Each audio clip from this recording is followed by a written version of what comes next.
Imagine a glass of water. It is sitting on a table in front of you. You are not thirsty, so you ignore it. It is just there, available, common, colorless. You know that if you wanted it, you could reach out and take it without any effort, because it requires no effort. It commands no attention. It commands no respect. Now imagine you're walking through a scorching desert. You have not had a drop to drink in 2 days. Your throat is parched, your lips are cracked, and the sun is beating down on you without mercy. Suddenly, you see that same glass of water in the distance. What happens? That common, boring liquid has transformed. It is no longer just water. It is liquid gold. It is life itself. You would kill for it. You would pay any price for it. You would crawl on your hands and knees just to get a taste of it. What changed? The water did not change. Its chemical composition is exactly the same. The glass is the same. The only thing that changed is its availability. In the first scenario, the supply was abundant, so the value was 0. In the second scenario, the supply was scarce, so the value was infinite. This is the fundamental law of economics, and whether you like it or not, it is the fundamental law of human relationships. You are that glass of water. The reason people undervalue you, the reason they ignore your texts, the reason they pass you over for promotions, and the reason they take your love for granted is not because you are not good enough. It is because you are too available. You are flooding the market with your presence. You are always there. You're always saying yes. You are always instantaneous. And because of this, you have become common. You have become background noise. We live in a world that tells us to be present. Show up, they say. Be consistent. Be reliable. But there is a difference between being dependable and being overavailable. The more you're seen and heard, the more common you appear. If you are already established in a group, temporary withdrawal from it will make you more talked about, even more admired. Robert Greene's 16th Law of Power states, use absence to increase respect and honor. This is not just a trick. It is a deep psychological necessity. Human beings are hardwired to desire what retreats from them. We are hunters by nature. We do not value the prey that walks into our mouth. We value the prey that makes us run. When you are constantly available, you deny people the pleasure of hunting you. You deny them the space to miss you. And if they cannot miss you, they cannot love you. Let's dissect why your current strategy of being nice and being there is actually destroying your reputation. You believe that by being constantly available, you are showing loyalty. You think you are proving your worth. But the human brain interprets this differently. The brain uses a mental shortcut called the scarcity heuristic. We automatically assume that things that are rare are valuable, and things that are abundant are cheap. Think about gold and copper. Copper is arguably more useful in modern society for electronics and wiring, but gold is thousands of times more expensive. Why? Because gold is rare. It is hard to find. It is hard to extract. If gold were as common as rocks on the ground, we would pave our streets with it, and nobody would wear it as jewelry. When you answer the phone, on the first ring every single time, when you clear your schedule, the moment someone asks to hang out, when you reply to a text within seconds, you are telling the world, I am copper, I am abundant, and people treat you like copper. They use you for wiring, but they do not cherish you like a jewel. This dynamic starts early. Think about the nice guy or the nice girl archetype in dating. They are sweet. They are attentive. They are always around. They send good morning texts every day. They buy gifts. They listen to problems for hours. And yet, they are almost always placed in the friend zone or dumped for someone who treats their partner with a little more indifference. Why? Because the nice guy creates no tension. There is no mystery. He is a solved puzzle, and a solved puzzle is boring. The partner, who maintains a bit of mystery, who has a life outside of the relationship, who sometimes disappears for a few hours without explanation, creates a vacuum, and nature abhors a vacuum. When you withdraw, the other person's mind rushes in to fill that empty space. They start to wonder, where is he? Who is he with? Why isn't he answering? Did I do something wrong? In that moment of wondering, they are thinking about you. You are occupying their mental real estate. And the more they think about you, the more value they attach to you. This is the cycle of the sun. Imagine if the sun never set. Imagine if it hung in the sky 24 hours a day, blasting us with heat and light, never giving us a break. We would hate it. We would curse it. It would burn our skin and dry up our oceans. But because the sun sets, because it leaves us in the cold and dark every night, we pray for its return.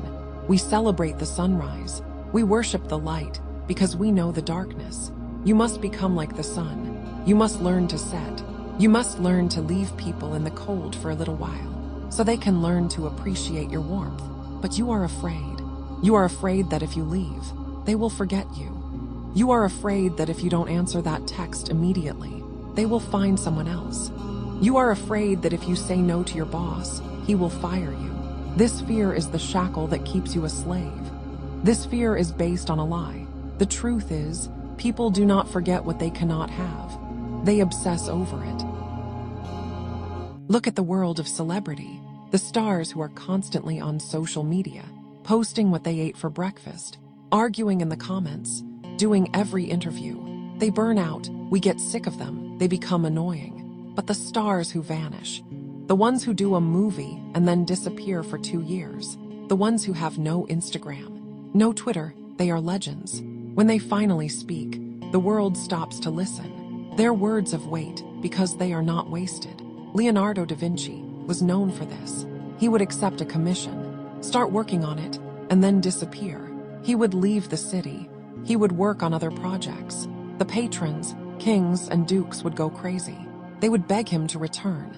They would offer him more money. When he finally came back to finish the painting, they treated him like a god.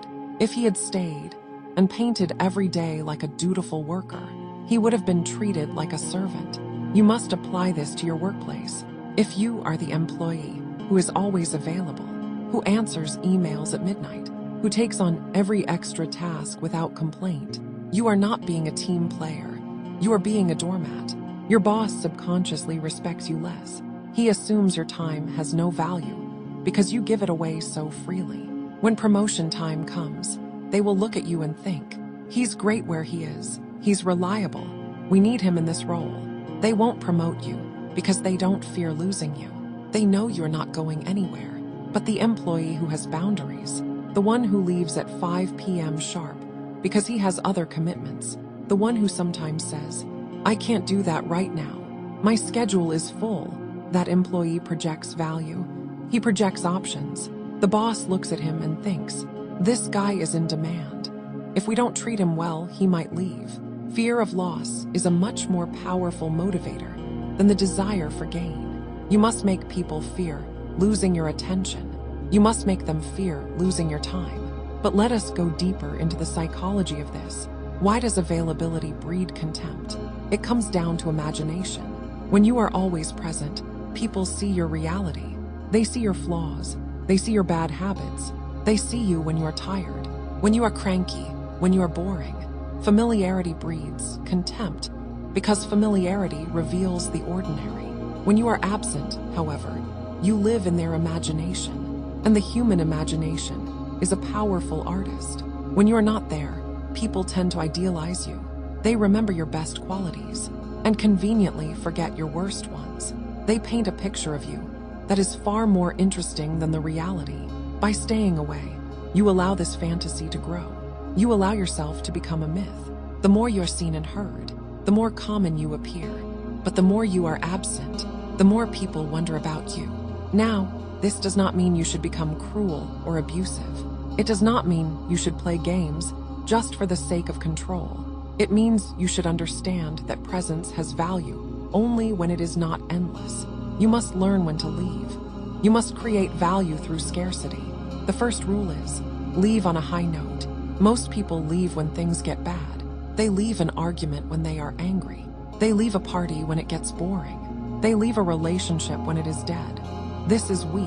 You must leave when you are most enjoyed. You must leave when the conversation is fascinating. You must leave when the laughter is loudest. You must end the date when the chemistry is peaking. Why? Because human memory is flawed. We do not remember the duration of an experience. We remember the peak and the end. If you stay at the party until 3 a.m., when everyone is tired and the music has stopped, that is how they will remember you, tired and overstayed. But if you leave at 11 p.m., right when the party is exploding, you freeze that moment in their minds. You become associated with the peak. This applies to texting too. Stop replying until the conversation dies a natural, awkward death. Stop sending the last emoji.